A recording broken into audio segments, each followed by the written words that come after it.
Coming up on Self-Hosted 15, we help preppers get their toilet paper stockpiles in order.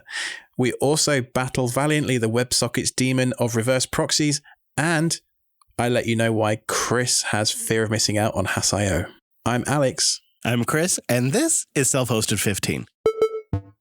So how many toilet paper rolls have you bought this week? I got 2 orders from Amazon in, actually, but just because I was afraid that the store would run out, not because I wanted to stockpile, and I'm about to go on a road trip. You're such a hoarder. I'm going to Denver, and I don't want to run out halfway. This is the thing, right? So I was recently buying some parts to flush the coolant on my truck, and I had to buy 6 gallons of distilled water to do it. And the woman at the checkout looked at me like I was some crazy zombie prepper man. And I'm like, no, I'm just flushing the coolant on my truck. I'm not trying to be a hoarder here. Yeah, what would you be using that for? The thing is every time I'm leaving for a trip, I wish I had some sort of inventory management system. And I got a sense from the audience this week that they were feeling the same way. You know, whatever they might be prepping for. Yeah, I mean, it's no secret at the moment that the world's going coronavirus mad. And I think it makes sense to have some stocks of different sorts of provisions, you know, tins of beans, rice, batteries. Yeah, all that kind of stuff, right? The issue with buying so much stuff at once, though, is that it's really hard to keep track of when that stuff's going to expire and go bad in your cupboard. So I was browsing through the Home Assistant add-on store last night, and I saw Grocy, which is spelled Grocy. And this thing allows you to manage inventory of food, of batteries, of all sorts of stuff. Yeah, it's an inventory management system specifically really for groceries, but you could use it for other things like chores, like Alex said, batteries. But in here, here's an example of cheese. There's 3 packs of cheese currently in the fridge. They expire at X amount of time. And then the system even has a price history chart in here and basic information about what you have in the inventory. I could really see people who like to track everything just super geeking out on this. And you can then use those constituent ingredients you have in the cupboard, in the fridge, whatever, as part of the meal plan and recipes function that this software has as well. It's pretty cool. Would you really find yourself, though, going in here, like when you eat a cookie, you go in here and remove 1 cookie from the inventory? Hell no.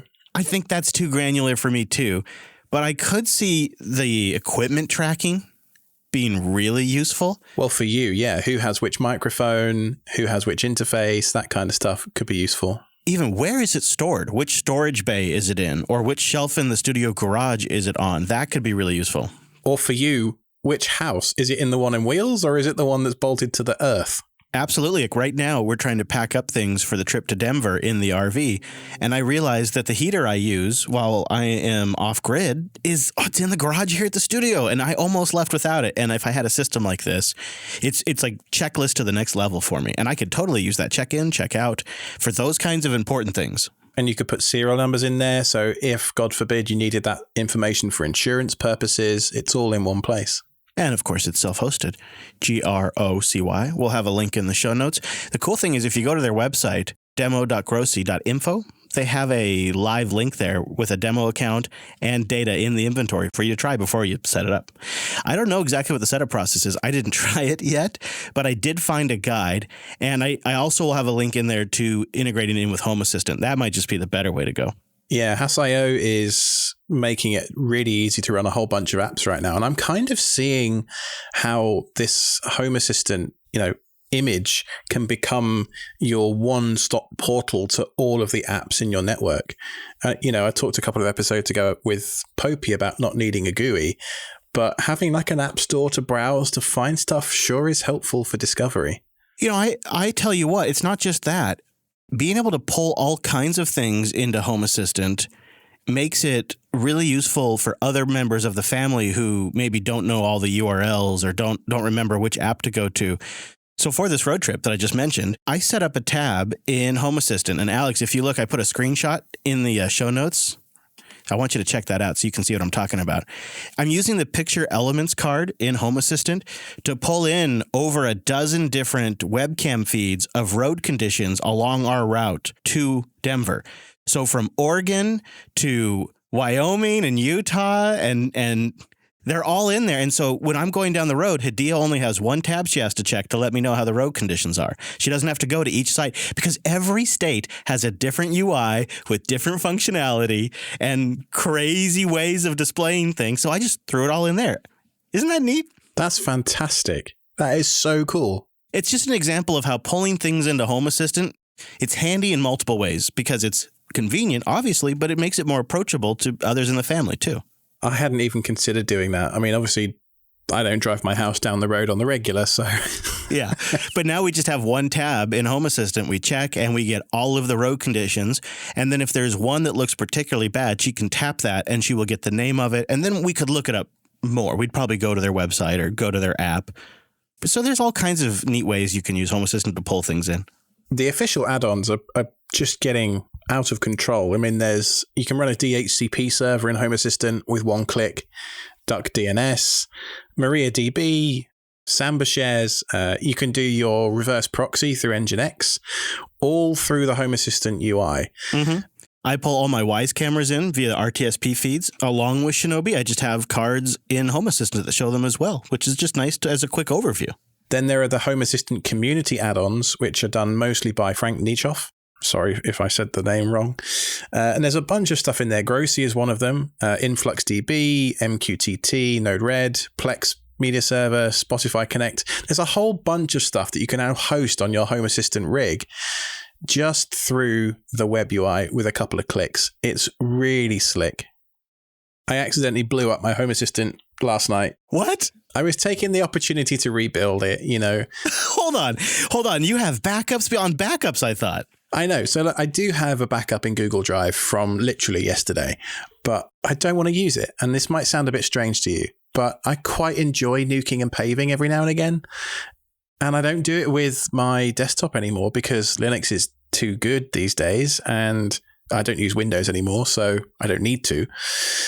So I've got to scratch that itch somehow. And it's a chance to apply all of the new lessons learned, get rid of the cruft, some of the things you set up but never finished, etc. It's a blank slate. I've been thinking about doing the same thing, but I'm always worried that I won't get things 100% functional again, which is actually a good reason to do it because you have to learn those things, and doing it over and over again, you definitely learn it. Well, if you put it in your wiki, Chris, along with your last will and testament. It's more like, I don't know if I'll get it done before somebody in the family misses the functionality. That's very true.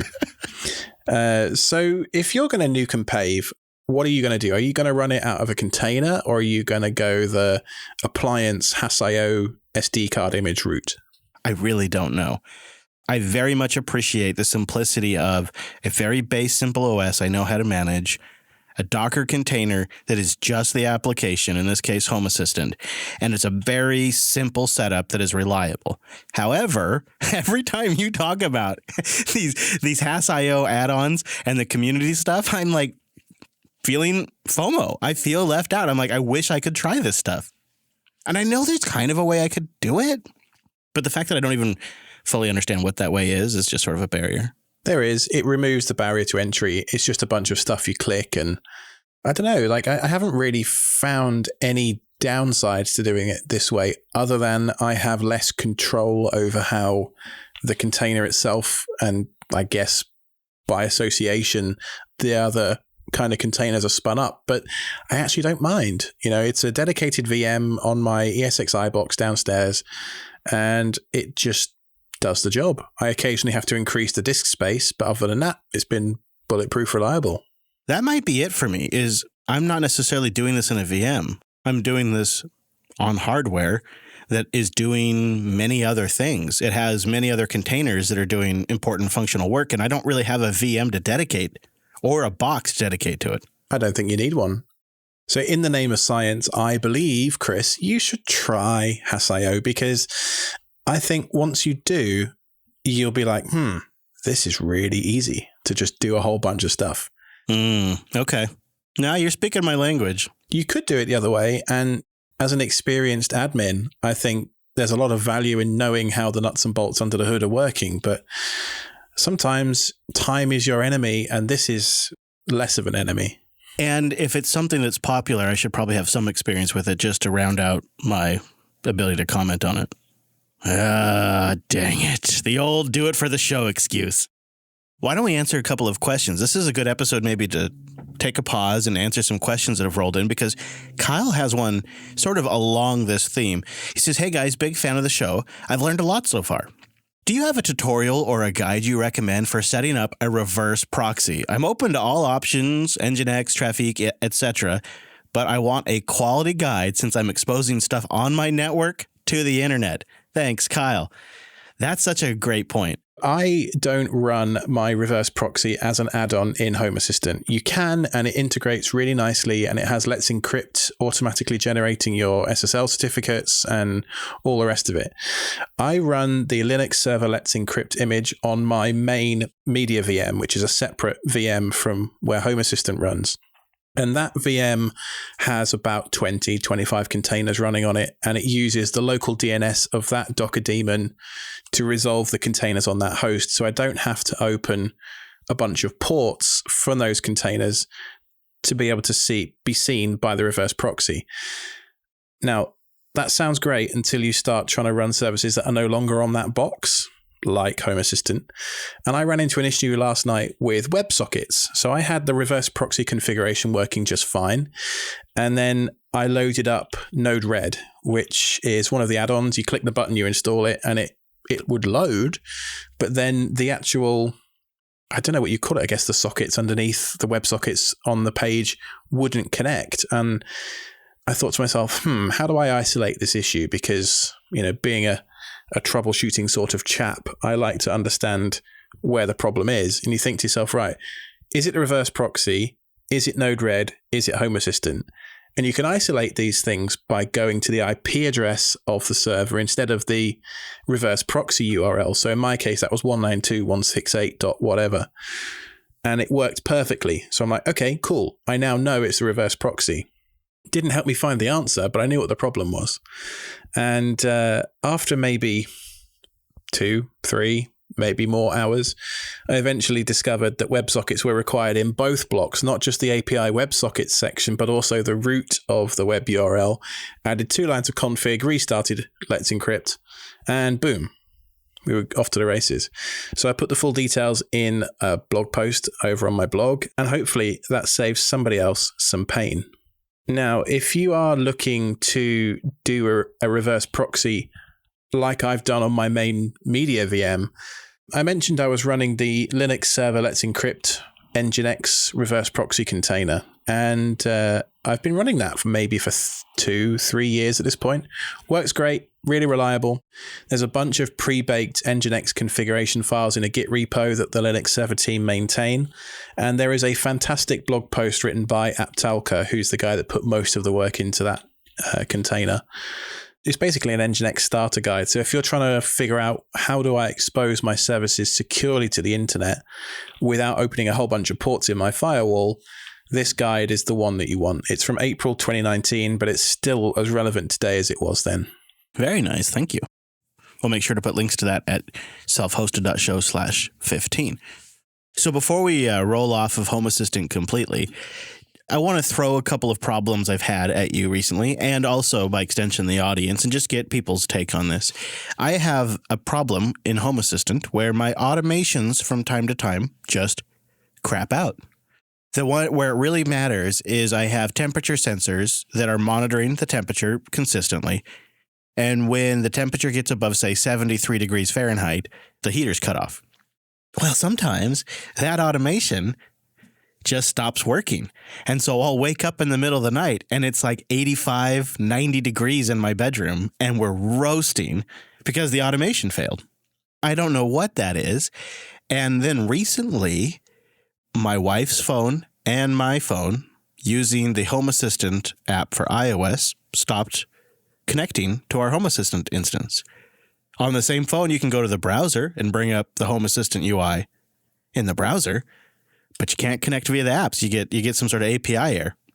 These weird little issues, I wonder, are they related to being on a platform like ARM, like a Raspberry Pi 4? Is it because it's a Raspberry Pi 4 Home Assistant server and I don't know, maybe there was disk I/O contention and something failed and it just breaks? Or would this be striking me if I was on a Core i7 system with plenty of CPUs and 64 gigs of RAM. I don't know what's going on here. I don't know if it's something that I could fix with hardware, but doing OS updates, keeping Home Assistant fully up to date, keeping the app on the phone up to date, none of that has fixed it. The only thing that gets the automations working properly again is to restart Home Assistant or reboot the entire Raspberry Pi, whichever I choose. Then my automations work. I don't remember what my issue was, but it was something along the lines of an automation not working. And I just set up an automation, funnily enough, to restart the container every day. I didn't do it in Home Assistant, though. I wrote a cron script that did it. But I've run into that issue as well, where you just have to restart the container for what seems like no good reason. And 4 a.m. every day, bang, restarted. Couldn't tell the difference. So I was considering doing that, but I thought maybe that was just sort of the lazy hack way out. Well, it is. It's not really fixing the problem. It's fixing the symptom, isn't it? I could accept that it's just software in development and that this is a problem that just is internal to Home Assistant. But I think what plagues me is this nagging question that I always come to. You hear me touch on it from time to time here on the show. Is it because I'm on a Raspberry Pi? Should I have done this on a proper x86 system? And I think maybe that's my bias, because in my world, a server is an x86 box, which is probably silly and outdated. The only thing I would say against the Pi is the SD card. It's the SD card, yeah. Yeah. I don't really like the fact that a production, and I say air quotes, production machine is running off an SD card. That just doesn't. But then again, my 3D printer has been running Octoprint for the last year plus off an SD card absolutely fine. Yeah. But I don't see that as a critical piece of infrastructure like Home Assistant is in my house. I mean, if my 3D printer doesn't work, oh well. If my home automation stuff stops working, that could be more frustrating. Yes, it is. And especially the more you end up relying on it. And I can hear a lot of people writing in right now. I can hear their keyboards, their mechanical keyboards clacking, telling me to get XYZ ARM box and that it's so much better than the Raspberry Pi. But the truth of the matter is I think if I was going to jump off of a Raspberry Pi 4, I think I would jump to one of the x86 boxes that Wendell mentioned last week. It just seems like a better way to go. I feel like I want to ride this thing out a little bit longer, so I'm hoping somebody can tell me that they've had the same problem with automations, but it sounds like you kind of are confirming it. So maybe this is not Pi specific and that I should just buckle down and accept it, cron job a reboot. I wish I could remember what it was, but I haven't had the issue since I switched to Haseo, so maybe that's more motivation for you to try it out. I don't know. Well, we got another bit of feedback to get to.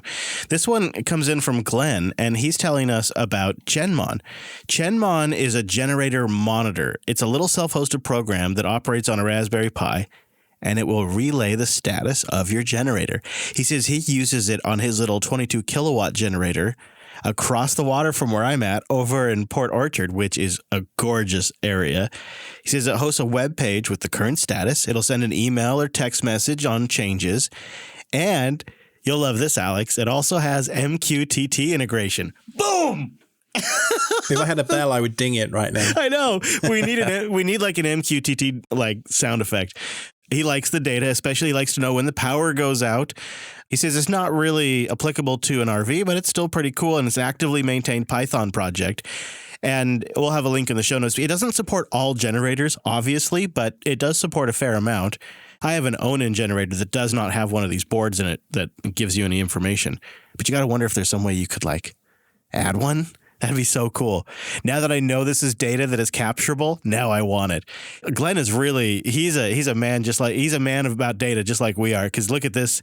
He also has an open source app called Salt Level. Now, this is so great.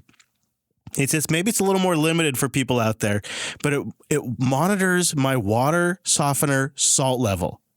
How fun is that? Like that is, and he wrote that, and that's a Python project, and he's definitely scratching his own itch there. can hear my dad right now saying, how hard is it to lift the lid of the thing and look inside the thing and put more salt in the thing? I'm like, that's not the point. See, my dad would love something like this because getting this just right was a point of pride for my dad growing up, and he didn't have the tools we have today. And then on top of that, he had a saltwater tank where he had built a whole bunch of monitoring around it, but it was really old school style, and none of it generated alerts. So my dad would be like, this is great, but has no need for it now. He says he's enjoyed the podcast and has gotten into Home Assistant because we've been talking about it, which is really cool to hear. I hope he loves it. And he says he recommends anybody out there with a generator, go check out GenMon, see if it'll work for them. I want to check it out. I want my generator to do it now. Yeah, I wonder if you could hook up some current sensors or something just to the outputs of the generator. And I mean, this was the reason I included the feedback, was because I know that you have such a reliance on them. They're not something that are at all part of my life, but power is a constant concern for you. I'm always looking for some way to get power. I can't wait for the summer. How is that solar thing working out? Give us a quick solar update. Well, really, here in the Pacific Northwest in the winter, it's not super sunny, but for one glorious day. Really? Yeah, I know, right? Surprise, surprise. I do have the ability, although I don't think I can do it when I'm not on the network, but I have the ability to pull in information from the solar charge controller onto my phone. And one glorious day, we generated a surprising amount of power where the RV ran off solar for the entire day. But otherwise, it's just been little bits here and there. I'm looking at it, though, and I'm thinking in that day where we had really glorious sunshine, we definitely had spec'd it right. We had run the batteries down overnight using lights and using the furnace to about 82% or something like that. And then when the sun came out, by midday, we were back up at 100% and we were running completely off solar for one glorious day. By midday? Oh, yeah. Yeah. So what, like 3 or 4 hours of sunlight? That's pretty amazing.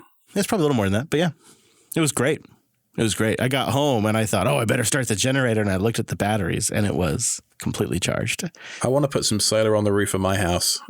Hearing things like that. I've always dreamed too about setting up solar on a studio and having all of the gear in the studio powered by solar, or a battery bank, obviously. How great would it be to mine Bitcoin literally for free? That would be fantastic. Or Doge, whatever it might be. Or run your media server and your self-hosted servers off of some sort of green energy, whatever it might be. Dogecoin. I can't believe you went there. You're so 2000 and late. I know. Well, the classics never die, Alex. The classics. That one should. Yeah, it should. But really, I mean, I hope one day in the future to have like a server shack somewhere or something that I've set up that is powering a couple of home server systems, like a Plex box and some storage that runs off of solar. I think that'd be very cool. We should set up our own colo data center that is just a solar powered self-hosting data center only. So we got one more email to get to, but before we do that, maybe we should do an update on the self-hosted wiki. It's been a couple of episodes since we talked about that. Yeah, it has. Now, we had a call with the sort of kind of air quotes core maintainers of the wiki a couple of weeks ago and talked about some of the tech decisions that we're going to use. And right now we're looking at MK Docs. We're going to press ahead with that as the primary technology stack, as it were, with a view towards eventually moving towards Hugo once we get the search and the theme where we want it. But the primary thing we're looking for right now is content. We need people to go and submit pull requests. It can be a really short how-to guide. Here's how I flash Tasmotor on this particular thing, or this is what I use to monitor my Plex media server. Or anything you've heard us mention on the show that you have an idea of how to do. Write up a guide and then link it to us on the contact form. Yeah. And we would like things to be in Markdown so that they're easily transposable between MK Docs and Hugo when the time comes. But if you open a pull request, we will give you feedback if we need some changes, but more than likely, it'll just be stylistic stuff, the actual content itself, unless it's horrible. Fair enough. Unless it's horrible. Well, I mean, if it's I bought this thing and flashed something onto it, and you should do it too. We might not accept that pull request. We do incidentally need somebody to write a guide on how to do a pull request. There are lots of GitHub guides on how to do pull requests, but what you got to remember is a lot of people in this community are coming to self-hosting stuff, not as Linux admins, but because they have bought a Synology or built an Unraid box and they're just learning or Home Assistant users, and they're learning Linux and they're learning this stuff for the first time. And they may not be familiar with stuff that, as part of my day job, pull requests is, something I do every day. And whilst I could write a guide, I would love a beginner to write a guide, because a beginner's eyes are always going to be a lot wider than mine. And I think ultimately that's going to produce better content for everybody. Great point. That is something we should try to keep in mind and make this as accessible to as many people as possible. All right, sir. I know we've got one more email into the show today. Do you want to get to it? Yeah, you're a Windows guy, right? At least for the last week. Yeah. So Daniel Braun writes in and he says, "Hey guys, I've been planning to move my company off of Windows Server. Hooray! Now, the problem is that I'm in a remote area and to get support out here is a bit difficult, which is the reason I went with Windows in the first place. I know my way around Linux, but I don't really have the time to manage the server." That's a tricky question. Yeah. What would be the distro and application you would recommend for Active Directory, file sharing, and Exchange? Thanks, PS. I really enjoy the show. Keep it up.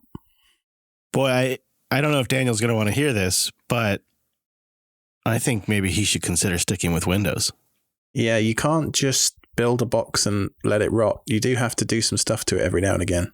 Yeah, and if the core functionality you want from that box is Active Directory, I mean, you could definitely do it with Samba and LDAP.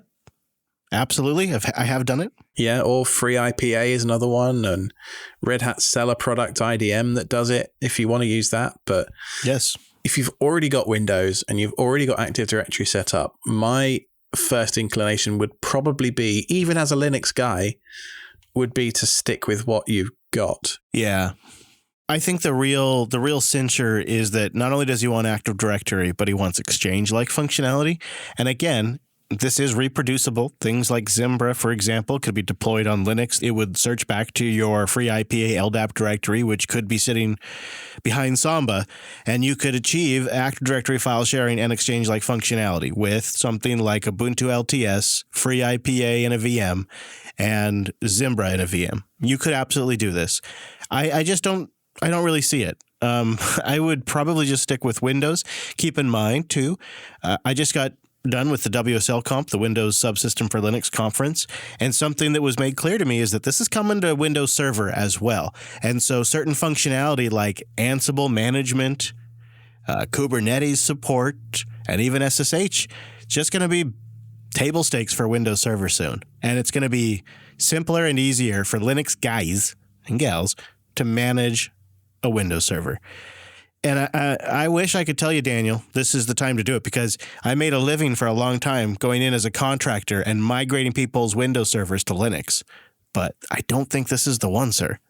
He could look at how he has it set up, perhaps make it more manageable by having the primary systems in a VM and have the base system be the virtualizer where you can do snapshots and things like that. So there's ways you could go about this, and that base system could be a CentOS or an Ubuntu LTS machine.